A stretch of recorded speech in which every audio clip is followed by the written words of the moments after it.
రైతాంగాన్ని అరిగోస పెడుతున్నటువంటి party Congress party, Congress ప్రభుత్వం, కాంగ్రెస్ ముఖ్యమంత్రి రేవంత్ రెడ్డి గారు. ఒడ్లు కొనమని, యూరియా కావాలన్నా, డిఏపి కావాలన్నా, 2020 కావాలన్నా యాప్ ద్వారానే కొనుగోలు చేయాలని చెప్పి రాష్ట్ర ప్రభుత్వం చెప్తుంది. రైతాంగానికి యాప్ను ఓపెన్ చేయడం ఎట్లనో, స్మార్ట్ ఫోన్ లేకపోవడం వల్ల, ఆపరేటింగ్ రాకపోవడం వల్ల యూరియా కానీ, డిఏపి కానీ, 2020 కానీ ఏ విధంగా బుక్ చేసుకోవాలనో రైతాంగానికి తెలియదు.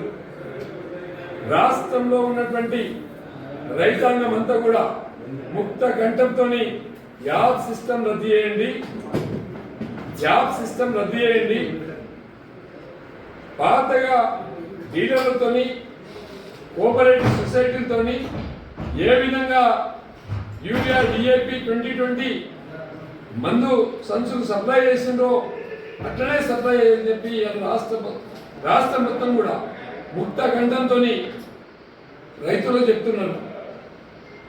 ఒక నీకు కేంద్ర ప్రభుత్వం యాప్ ఓపెన్ చేసింది, ఇంకొక నీకు రాష్ట్ర ప్రభుత్వం యాప్ ఓపెన్ చేసింది. కేంద్ర ప్రభుత్వం యాప్లో అమ్ముకుంటే రాష్ట్ర ప్రభుత్వం కేసులు పెడుతుంది, రాష్ట్ర ప్రభుత్వం యాప్లో అమ్మితే కేంద్ర ప్రభుత్వం కేసులు పెడుతుంది.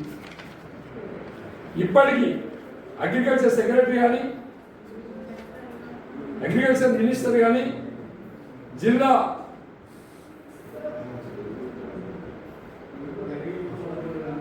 అగ్రికల్చర్ అధికారులు కానీ ఇప్పటి వరకు ఎక్కడ కూడా స్పష్టంగా చెప్పలేకపోతుంది. కేసీఆర్ కాలంలో యూరియా కానీ, డిఏపి కానీ, 2020 కానీ, కరెంట్ కానీ అందుబాటులో పెట్టాం. రైతును రాజును చేయాలనేటువంటి సంకల్పంతో మల్లన్న సార్, కొండపోచన్న సార్, రంగనాయకుడు సార్, కాళేశ్వరం నుండి రిజర్వాయర్లు తీసుకొచ్చినాం. కృష్ణానది ఉన్న పెండింగ్ ప్రాజెక్టులన్నీ కంప్లీట్ చేసినాం. రాష్ట్రంలో ఉన్నటువంటి 65,000 కుంటలు, చెరువులు పూర్తి చేసినాం. రాష్ట్రంలో 1,200 చెక్ డ్యాములు నిర్మాణం చేసినాం.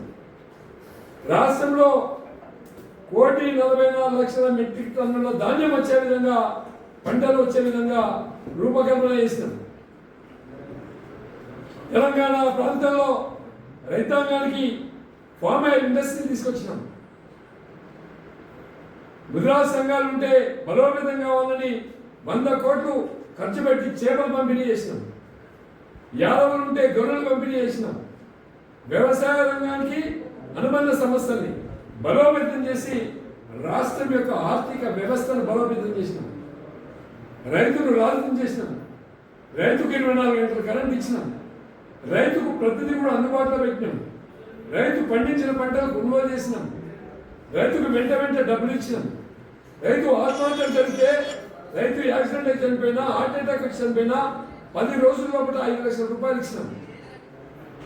రైతుకు వెన్నుముక్కగా కేసీఆర్ గారు నిలబడ్డారు. రైతుకు బాంధవుడుగా కేసీఆర్ గారు నిలబడ్డారు.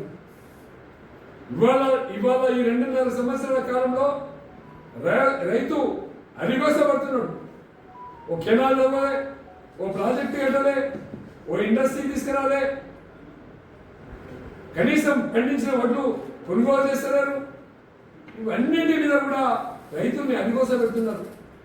రైతులు ఏడుస్తున్నారు.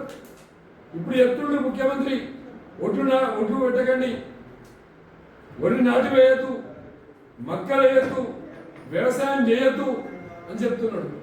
మరి ఏం చేయాలి? అమ్మిన భూములు మళ్ళీ అమ్ముకుంటున్నాడు. అమ్మిన భూములు మళ్ళీ అమ్ముతున్నాడు. ఎందుకంటే ఎప్పుడో చంద్రబాబు నాయుడు కాలంలో SBIలో కడితే మళ్ళీ నిన్న మనం ఇంకోటి అమ్ముకున్నాడు. SBIలో పోయి కోర్టుకు పోయి స్టే చేస్తే ప్రభుత్వ ఖాతాలన్నీ SBI బ్యాంకులో రద్దు చేయాలంటున్నాడు. బ్లాక్మెయిలింగ్. ఇంత అవినీతి పరుడు, ఇంత బకాసురుడు, ఇంత అసమర్థ ముఖ్యమంత్రి భారతదేశ చరిత్రలో ఎప్పుడు రాలే. 2.5 సంవత్సరాల కాలంలో చేపలు బంద్ అయిపోయినాయి, గొర్రెలు బంద్ అయిపోయినాయి, పండించిన పంటలు కొనుగోలు బంద్ అయిపోయింది, 24 గంటలు కరెంటు బంద్ అయిపోయింది, సంక్షేమ పథకాలు బంద్ అయిపోయినాయి, రైతు బీమా బంద్ అయిపోయింది, రైతు బంధు బంద్ అయిపోయింది. ఏం ప్రభుత్వం ఇది? ఏమంటే బ్లాక్ మెయిల్ చేయడం, బెదిరించడం. దీని మీదనే యాప్ వెత్తివేయాలని, యాప్ సిస్టమ్ ఉండొద్దని, గతంలో ఏ విధంగా యూరియా డిఏపి 2020 మందులు అందుబాటులో ఉన్నాయో ఆ విధంగా తీసుకురావాలని చెప్పి రాష్ట్ర వ్యాప్తంగా ఉన్నటువంటి రైతాంగం కోరుకుంటుంది కదా. బీఆర్ఎస్ పార్టీ రైతుల పక్షాన నిలబడుతుంది, ప్రజల పక్షాన నిలబడుతుంది. యాప్ సిస్టమ్ రద్దు చేసే వరకు పోరాటం చేస్తాం. వేలాది మంది రైతుల్ని ఏకం చేస్తాం. రైతులకు ఇవ్వాల్సినటువంటి రైతు బంధువులు వచ్చే విధంగా రాష్ట్రంలో 7,300 మంది రైతులు చనిపోతే ఇప్పటి వరకు రైతు బీమా రాలే. ఆ కుటుంబాలన్నీ కూడా పిలుస్తాం.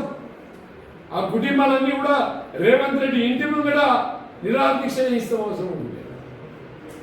రైతు బంధువులని, రైతు బీమాలని వ్యక్తులందరూ కూడా రోడ్డు మీదకి వస్తారు.